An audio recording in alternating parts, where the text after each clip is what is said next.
விழுப்புரம் மாவட்டம் செஞ்சியை அடுத்த வடவானூர் டேங்க் தெருவில் கேஸ் சிலிண்டர் வெடித்து ஏற்பட்ட விபத்தில் வயதான தம்பதியர் உட்பட 3 பேர் படுகாயமடைந்தனர். கேஸ் லீக் ஆகியிருந்ததை தொடர்ந்து அதை ஒருவர் சரி செய்து கொண்டிருந்த போது சிலிண்டர் வெடித்து விபத்து ஏற்பட்டுள்ளதாக கூறப்படுகிறது.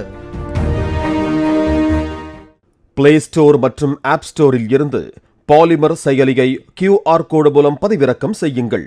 செய்திகளை உடனுக்குடன் பெறுங்கள்.